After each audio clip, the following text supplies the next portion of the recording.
Hello students, कैसे हो। मैं संदीप शर्मा और आप देख रहे हो मेरा यूट्यूब चैनल बिक्स इंस्टीट्यूट, जिस पे आपका स्वागत है। तो बच्चों, प्रीवियस क्लास में अपन क्या पढ़ चुके हैं कि आपका गाउस लॉ क्या होता है, उससे रिलेटेड इंपॉर्टेंट पॉइंट्स की स्टडी कर चुके हैं। जिन बच्चों ने वो वीडियो नहीं देखा वो पहले वो वीडियो देख लें, ताकि इस वाले पॉइंट में आपको कोई भी प्रॉब्लम नहीं हो। तो बच्चों, आज का जो अपना पॉइंट है उस पॉइंट का नाम है एप्लीकेशंस ऑफ गॉस लॉ। यानी आज के पॉइंट में अपन गॉस लॉ के एप्लीकेशंस पढ़ेंगे, या ये देखेंगे कि गॉस लॉ है वो किस तरीके से अपने लिए यूजफुल होता है। तो गॉस लॉ है वो अपन ने देखा है कि phi is equal to integration E dot D S, या इसी को अपन sigma Q upon epsilon naught लिख सकते हैं। और इस लॉ को अप्लाई करने के लिए आपको एक सरफेस डिटरमाइन करनी होती है, या कह सकते हो सिलेक्ट करनी होती है, जिसको अपन गॉसियन सरफेस का नाम दे देते हैं। अब ये जो गॉसियन सरफेस है वो कैसी होनी चाहिए वो देख रहे हैं। तो इस गॉसियन सरफेस के लिए कम से कम इसमें से एक कंडीशन सेटिस्फाई होनी चाहिए। पहली कंडीशन है कि आपके पास इस सरफेस पे जो इलेक्ट्रिक फील्ड है वो कांस्टेंट होना चाहिए सरफेस के किसी भी पोर्शन पर। जैसे अपन आगे देखेंगे कि आपका इंटीग्रेशन सोल्व करते टाइम पे इलेक्ट्रिक फील्ड ई को इंटीग्रेशन से बाहर लेते हैं, और बाहर लेने का रीजन है कि उस पोर्शन पे इलेक्ट्रिक फील्ड की वैल्यू क्या होती है, कांस्टेंट होती है। तो पहली कंडीशन तो यही हो गई आपके पास कि ये जो इलेक्ट्रिक फील्ड है ये आपका जो सरफेस अपन सिलेक्ट कर रहे हैं उस पर क्या होना चाहिए, कांस्टेंट होना चाहिए।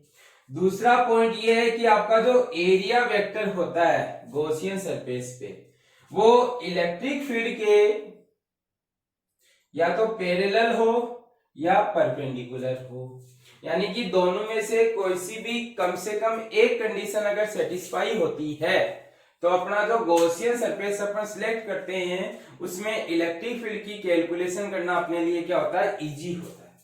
अब बच्चों, आपका गॉसेस लॉ के लिए आपने ये पढ़ लिया कि आपकी गॉसियन सरफेस है उसमें क्या प्रॉपर्टी होनी चाहिए। यानी कि ये दो प्रॉपर्टी होनी चाहिए।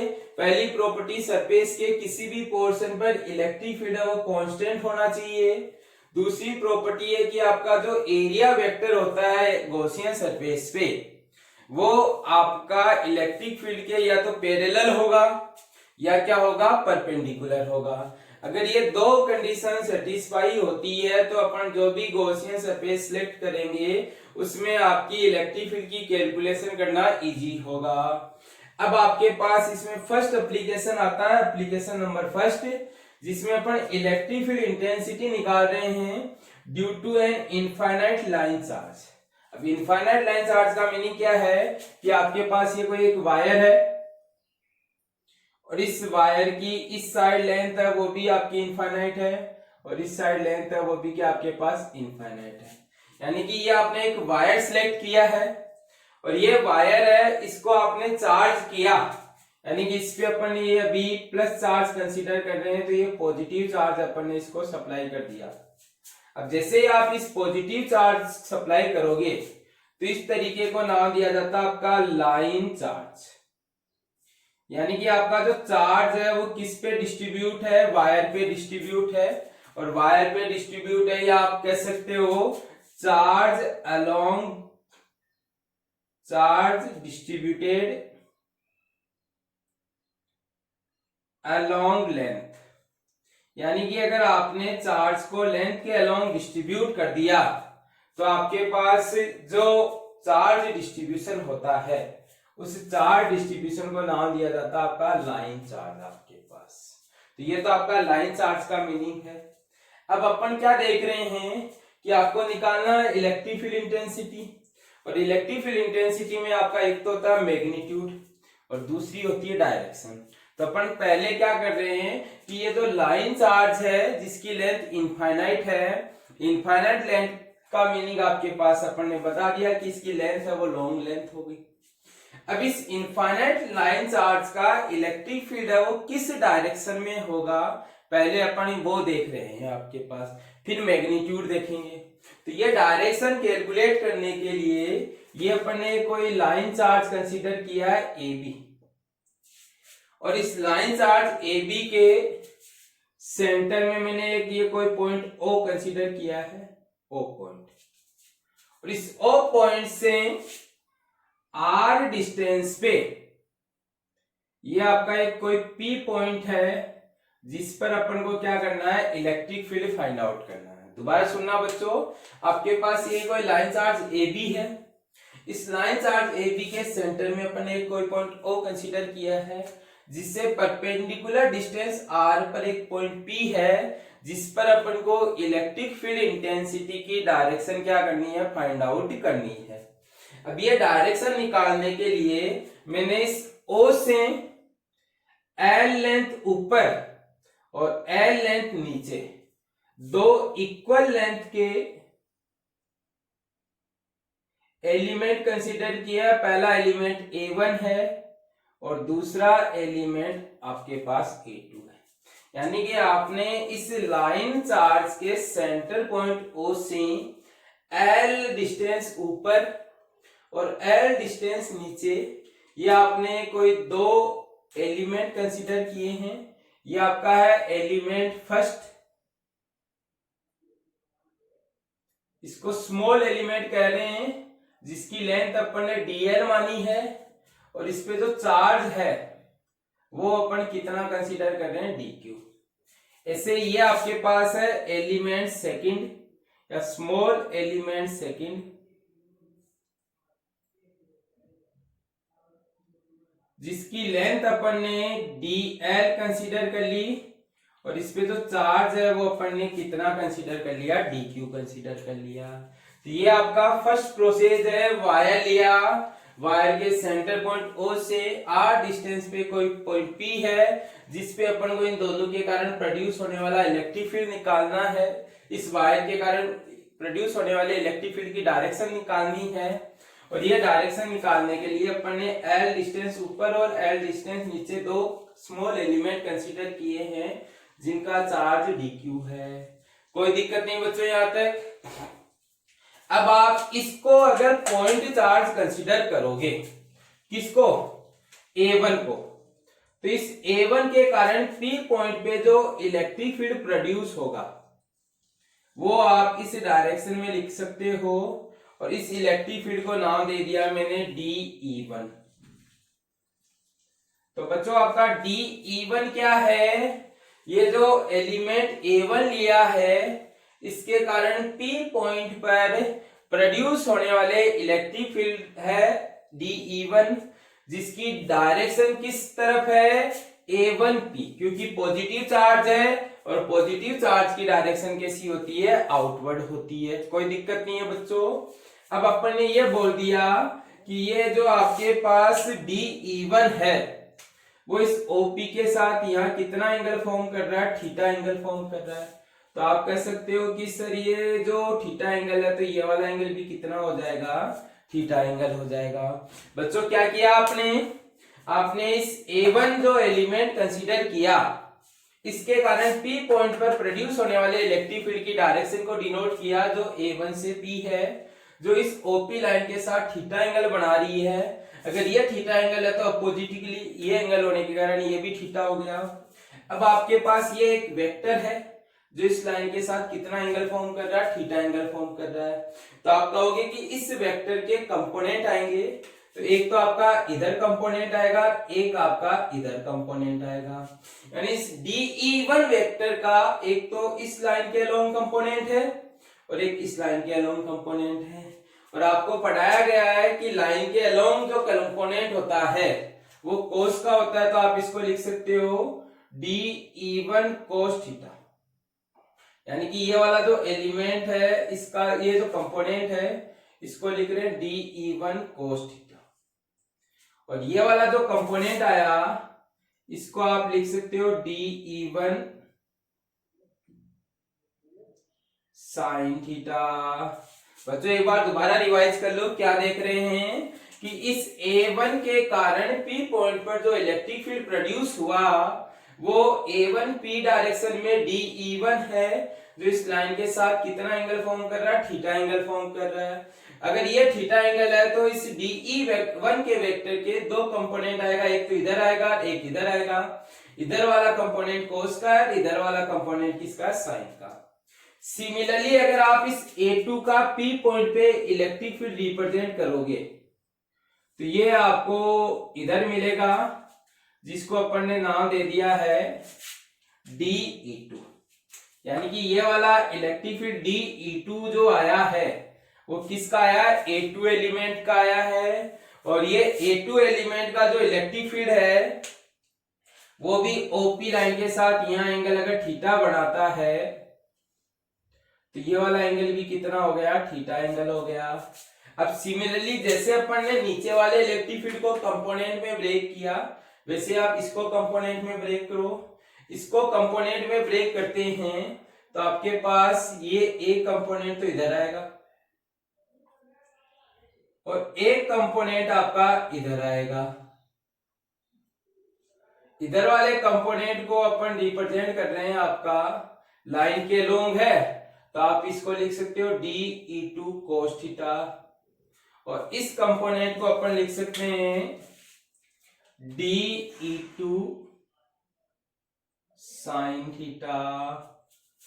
बच्चों आपने क्या किया, इस P पॉइंट पर इस लाइन चार्ज का इलेक्ट्रिक फील्ड फाइंड करने के लिए सेंटर पॉइंट O से दो एलिमेंट कंसीडर किए जो O से इक्वल डिस्टेंस L पे हैं, और 1/, अपन ने देखा कि A1 का इलेक्ट्रिक फील्ड A1P डायरेक्शन में है, A2P का इलेक्ट्रिक फील्ड A2P डायरेक्शन में है, A1 का इलेक्ट्रिक फील्ड DE1 है, A2 का इलेक्ट्रिक फील्ड DE2 है।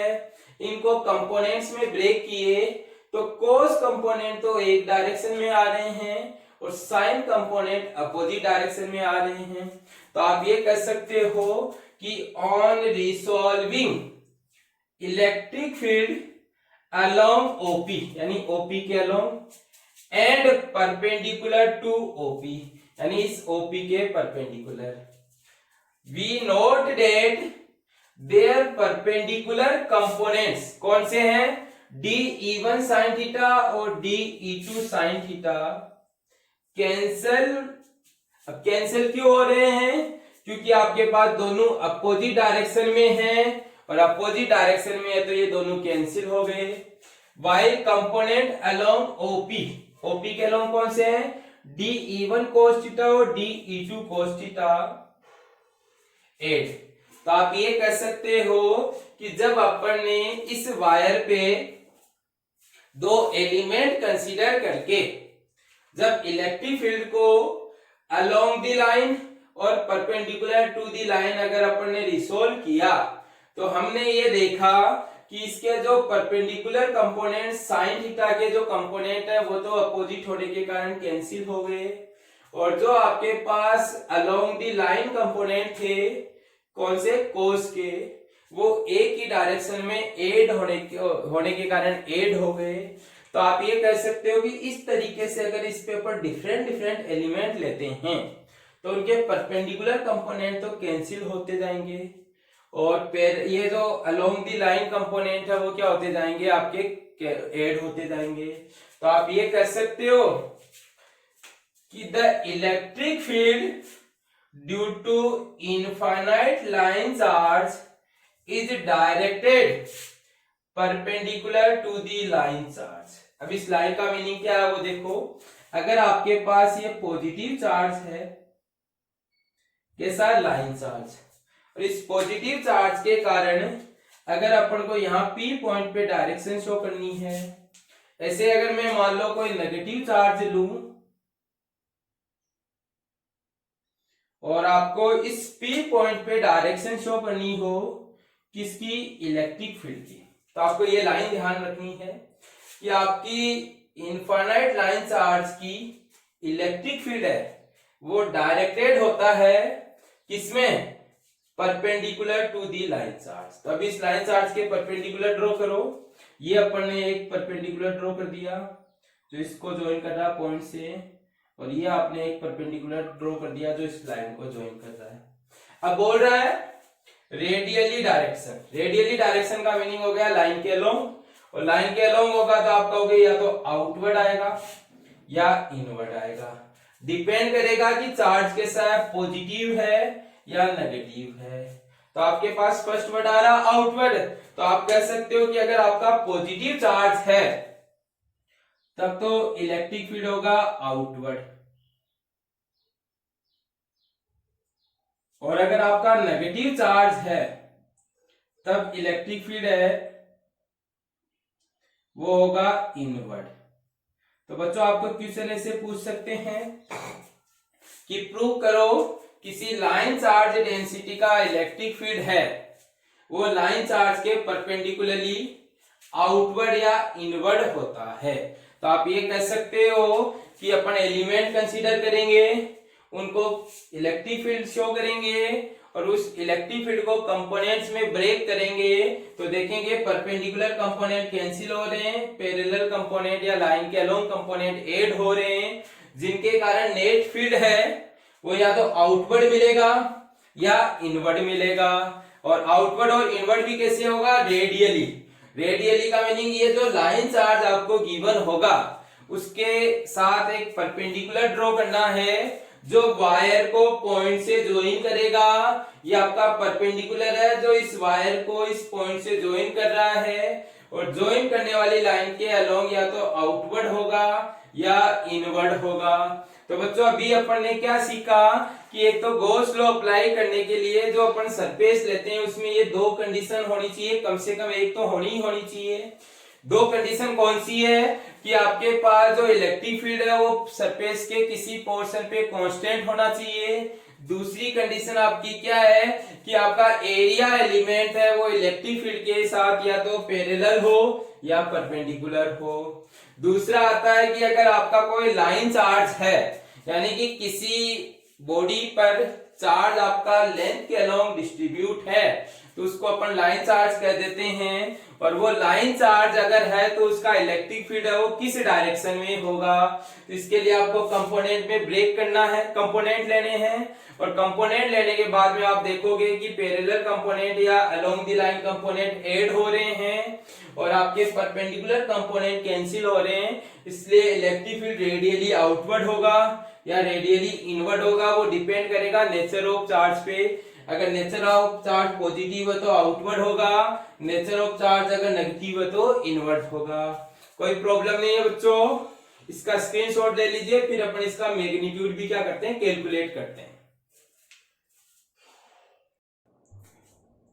अब देखो स्टूडेंट अपन क्या कैलकुलेट कर रहे हैं, magnitude of electric field intensity calculate कर रहे हैं। इससे पहले अपन क्या निकाल चुके हैं, डायरेक्शन निकाल चुके हैं। अब magnitude of electric field intensity calculate करने के लिए सबसे पहले आपको क्या करना पड़ता है, एक गॉसियन सरफेस कंसीडर करनी पड़ती है जो अपन ने यहाँ पे एक क्लोज सिलेंडर की फॉर्म में कंसीडर की है, जिसकी लेंथ तो L है और उसकी एक्स है वो कोएक्सियली है, किसके साथ, लाइन चार्ज के साथ, और आपका जो पॉइंट P है वो उसकी कर्व सरफेस पे लाई कर रहा है। तो ये आपके पास लाइन चार्ज है,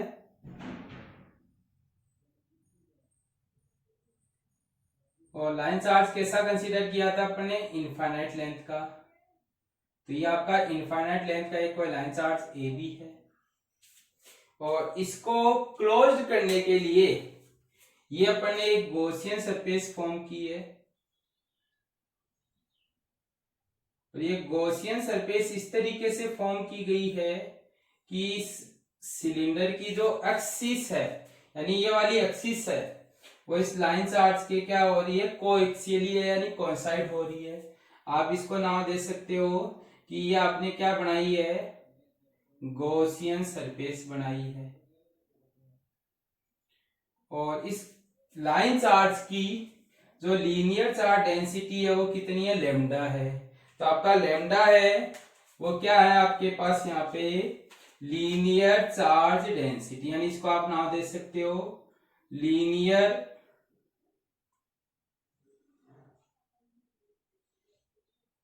चार्ज डेंसिटी। तो ध्यान रखना आपके पास यहाँ इस लाइन चार्ज की लीनियर चार्ज डेंसिटी लैम्डा है, जिसको आप Q अपॉन L लिख सकते हो। यहां से Q is equal to lambda L आ गया, यानी कि इस वायर पर जो L लेंथ के सिलेंडर में क्लोज्ड है, कितना चार्ज आ गया, लैम्डा L। तो आप कह सकते हो कि इस गॉसियन सरफेस में आपका जो चार्ज प्रेजेंट है वो कितना चार्ज प्रेजेंट है, लैम्डा L। दोबारा समझना बच्चों, आपने क्या किया कि जो आपके पास लीनियर चार्ज या लाइन चार्ज था उसको एक गॉसियन सरफेस में इंक्लोज किया, क्योंकि अपन पढ़ चुके हैं कि गॉस लॉ आपका क्लोज सरफेस के लिए यूज में लेते हैं और क्लोज सरफेस के लिए यूज में लेते हैं। तो इसमें गॉस लॉ अप्लाई करने के लिए अपन ने एक क्लोज सरफेस फॉर्म की, जो किसकी फॉर्म में है, सिलेंडर की फॉर्म में है। और इस सिलेंडर की फॉर्म में है तो आपका जो पॉइंट P है वो आपका यहाँ लोकेटेड है, जो इस वायर से कितनी डिस्टेंस पे है, R डिस्टेंस पे। यानी अपन कह सकते हैं इस सिलेंडर की जो रेडियस है वो R है और लेंथ L है। लीनियर चार्ज डेंसिटी का फॉर्मूला जानते हैं, चार्ज अपॉन लेंथ होता है, जिससे आप lambda is equal to Q by L लिख सकते हो या Q is equal to lambda L लिख सकते हो। यानी कि आपका इस L लेंथ के वायर पे कितना चार्ज प्रेजेंट होगा, लैम्डा L। तो आप यहां से ये कह सकते हो कि L लेंथ की अगर क्लोज कोई सिलेंडर लिया जाए तो उसमें आपका जो चार्ज इंक्लोज होगा वो sigma Q is equal to कितना होगा, लैम्डा L। और गॉस लॉ से जानते हैं phi is equal to sigma Q upon epsilon naught होता है। इस सिग्मा Q की वैल्यू यहां से उठाकर यहां रखी तो lambda L upon epsilon not आया, जिससे आपकी इक्वेशन नंबर फर्स्ट फॉर्म हो गई। तो गॉस लॉ को अप्लाई करने के लिए आपको ये 3 स्टेप फॉर्म करनी है, जिसमें पहली स्टेप में आपने गॉसियन सरफेस फॉर्म की और उसके इंक्लोज चार्ज कैलकुलेट किया और चार्ज कैलकुलेट करके गॉस लॉ के फॉर्मूले में वैल्यू पुट करके इक्वेशन नंबर फर्स्ट फॉर्म कर ली। यहां तक किसी बच्चे को कोई दिक्कत नहीं है। नेक्स्ट अगर आपको बात करनी है तो स्टेप सेकंड में आपको फॉर्मूला यूज लेना है, किसका, इलेक्ट्रिक फ्लक्स का। किसके लिए, क्लोज सरफेस के लिए। तो आपको पढ़ाया गया है कि क्लोज सरफेस के लिए जो इलेक्ट्रिक फ्लक्स का फॉर्मूला होता है वो phi equal to integration E dot ds। और ये बबल लगाते हैं, बबल का मीनिंग है कि अपन को एक सरफेस कंसीडर करेंगे जिसपे इसका इंटीग्रेशन सॉल्व करेंगे। अभी अपने पास जो ये एस सरफेस है उस एस सरफेस को अपन नाम दे रहे हैं गॉसियन सरफेस, जो किसकी फॉर्म में है, सिलेंडर की फॉर्म में। और इस सिलेंडर को अगर देखो तो आप 3 पार्ट में क्लासिफाई कर सकते हो। एक आपका अपर फेस है जिसको सर्कुलर पार्ट फर्स्ट नाम दे दिया, एक आपके पास लोअर फेस है जिसको सर्कुलर पार्ट थर्ड नाम दे दिया, और एक ही आपका कर्व्ड फेस है जिसको अपन ने नाम दे दिया S2। तो इस तरीके से इस सिलेंडर को, जो गॉसियन सरफेस है आपकी सिलेंडर की फॉर्म में, अपन ने 3 पार्ट में सब डिवाइड कर दिया, जिसमें पहला पार्ट अपर सर्किल आ गया जिसको अपर सर्कुलर फेस नाम दे दिया। ऐसे ही मिडिल पार्ट है वो आपके पास कर्व सरफेस आ गई, और तीसरा लोअर पार्ट आया जिसको अपन ने सर्कुलर फेस थर्ड नाम दे दिया। तो इस तरीके से आपके पास ये 3 फेस हैं। तो आप कह सकते हो कि इस फॉर्मूले के अकॉर्डिंग अपन को 3 फ्लक्स ऑब्टेन होंगे, एक अपर पार्ट का, एक लोअर पार्ट का और एक इस पार्ट का। तो आप इस फॉर्मूले में जो फ्लक्स कैलकुलेट करने में हेल्प करता है, आप कर सकते हो 3 फ्लक्स मिलेंगे तो अपन ने इसको 3 फ्लक्स की फॉर्म में डिवाइड किया। पहला S1 का फ्लक्स, दूसरा S2 का फ्लक्स और तीसरा S3 का फ्लक्स। और फ्लक्स निकालने के लिए क्या करते हैं, E डॉट ds करते हैं। तो अपन ने ये पहले के लिए E डॉट ds, ऐसे दूसरे पे भी E डॉट ds और तीसरे पे भी E डॉट ds। अब आपको ये पढ़ाया जा चुका है कि जब भी अपने पास 2 वेक्टर के बीच में डॉट आता है तो किसका यूज लेते हैं, कोस का। तो आप इसको ओपन करके ये लिख सकते हो E ds कोस थीटा। अब आपके पास थीटा है वो क्या होता है कि जो भी सरफेस होती है उस सरफेस में एक तो इलेक्ट्रिक फील्ड होता है, एक ds वेक्टर होता है, उन दोनों का क्या होता है, एंगल होता है। अब अगर आप इस सरफेस को देखोगे तो पहली सरफेस आपकी ये है S1, जिसपे अपन ने एक एलिमेंट लिया और इस एलिमेंट का जो एरिया है वो तो अपन ने ds कंसीडर कर लिया, और इस एलिमेंट का जो एरिया वेक्टर है वो अपन जानते हैं परपेंडिकुलर आउटवर्ड होता है, तो इसका ये एरिया वेक्टर ds है वो अपवर्ड आ गया, और इसका जो इलेक्ट्रिक फील्ड है वो अपन निकाल चुके हैं कि रेडियली आउटवर्ड होता है, यानी ये इलेक्ट्रिक फील्ड E हो गया।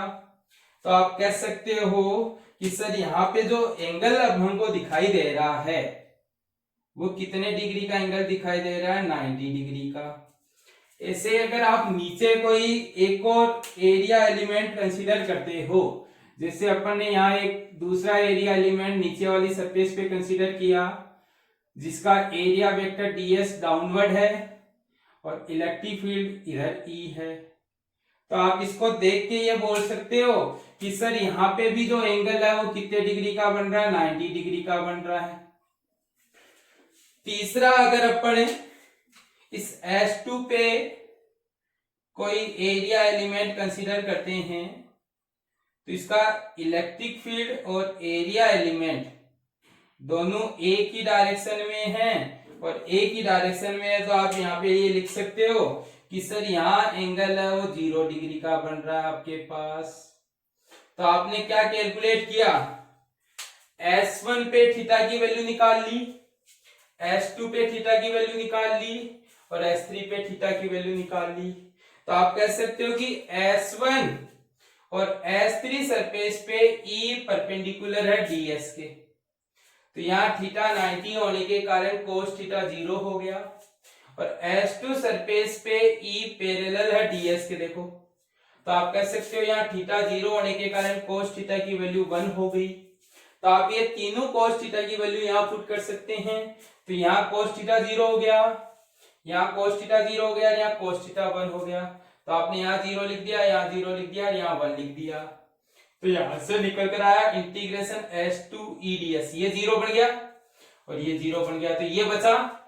इसमें इलेक्ट्रिक फील्ड E है वो पॉइंट से यहाँ ले सब जगह क्या कांस्टेंट है, और कांस्टेंट है तो अपन इंटीग्रेशन से बाहर ले सकते हैं। अब आपको याद हो तो अपन ने दो कंडीशन पढ़ी थी गॉसियन सरफेस के लिए, जिसमें एक कंडीशन ये थी कि आपका इलेक्ट्रिक फील्ड है वो सरफेस के किसी पोर्शन पर कांस्टेंट होना चाहिए।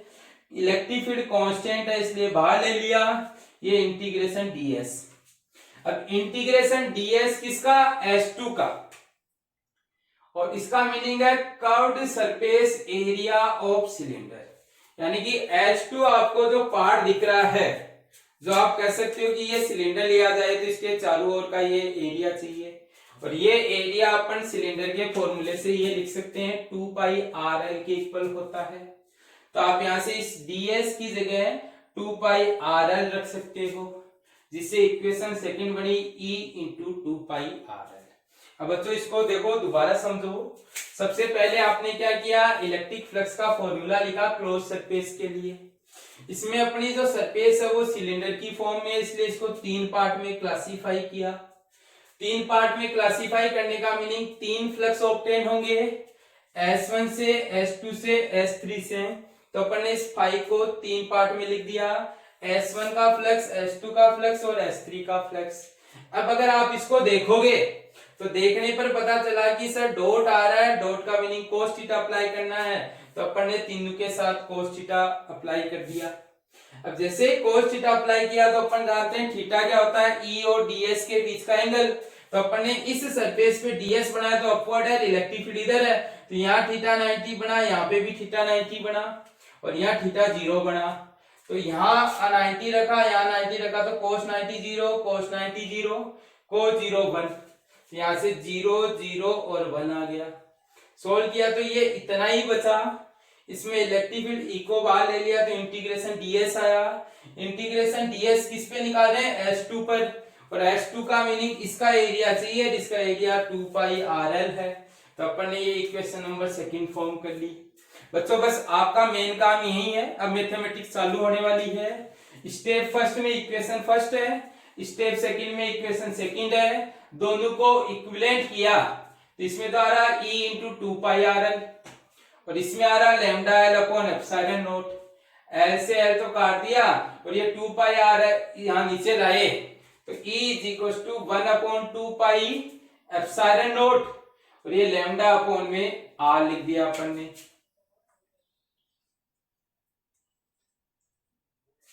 और ये तो लैम्डा अपॉन आर आया, इसको अगर ऊपर नीचे 2 से मल्टीप्लाई किया जाए तो यहाँ 2 हो जाएगा और यहाँ 4 हो जाएगा। तो आप इसको लिख सकते हो 2/4 पाई एप्सिलॉन नॉट। क्यों किया? क्योंकि आपका 1/4 पाई एप्सिलॉन नॉट के इक्वल होता है। तो आप यहाँ लिख सकते हो k इज इक्वल टू आपका 1/4 पाई एप्सिलॉन नॉट। तो इस फॉर्मूले को आप इस फॉर्म में भी लिख सकते हो, और वेक्टर फॉर्म में लिखोगे तो E is equal to 2k lambda upon r, r cap, जहां आर के इलेक्ट्रिक फील्ड की डायरेक्शन में एक यूनिट वेक्टर होता है आपके पास। तो ये आपका फॉर्मूला आ गया किसी भी लीनियर चार्ज डेंसिटी के कारण निकलने वाला इलेक्ट्रिक फील्ड। इस फॉर्मूले में अपन ने देखा कि कहीं भी आपकी लेंथ नहीं आ रहा है, तो आप कह सकते हो कि इलेक्ट्रिक फील्ड इंटेंसिटी है वो आपके पास इनफाइनाइट लेंथ की जो होती है वो उसकी लेंथ पे डिपेंड नहीं करती है आपके पास। तो ये आपका बच्चों formula 2k lambda upon r किसी भी लाइन चार्ज के कारण आपका अगर इलेक्ट्रिक फील्ड निकालना तो आप इससे कैलकुलेट कर सकते हो। अभी इस फॉर्मूले के बेसिस पे आप डिपेंडेंस बता सकते हो कि इलेक्ट्रिक फील्ड किन किन पे डिपेंड करता है। तो इलेक्ट्रिक फील्ड एक तो लैम्डा के प्रोपोर्शनल होता है और एक r के इनवर्सली प्रोपोर्शनल होता है। तो इलेक्ट्रिक फील्ड का लैम्डा के साथ ग्राफ बनाए तो स्ट्रेट लाइन बनेगा, और r के साथ ग्राफ बनाए तो इस तरीके का बनेगा। अगर 1/r के साथ ग्राफ बनाया जाए तो आपका स्ट्रेट लाइन बनेगी। ऐसे ग्राफ बनाने मैंने आपको पहले सिखाए हैं। अब अगर आप देखोगे तो इस लाइन का जो स्लोप निकालोगे तो स्लोप m के इक्वल होता है, जिसको tan थीटा लिख सकते हैं, और tan थीटा होता है परपेंडिकुलर बाई बेस। परपेंडिकुलर में E है, बेस में लैम्डा, तो E बाई लैम्डा की वैल्यू यहां से निकालेंगे तो 2k बाई r निकल कर आएगा। तो आप कह सकते हो E लैम्डा का जो स्लोप होता है ग्राफ का वो 2k बाई r होता है। ऐसे E और 1/r का अगर स्लोप निकालेंगे तो E अपॉन 1/r करो, जो आपका इस फॉर्मूले से 2k लैम्डा के इक्वल निकल कर आएगा। तो बच्चों ये आपका इलेक्ट्रिक फील्ड हो गया है, या गॉस लॉ से फर्स्ट एप्लीकेशन हो गया है। किसी स्टूडेंट को अगर कोई प्रॉब्लम हो तो वो पूछ सकता है, कोई दिक्कत नहीं है। बच्चों निवेदन है कि आप वीडियो को देखने के बाद में उसको लाइक भी कीजिए, और लाइक करने के साथ साथ उसको शेयर भी कीजिए। Thank you.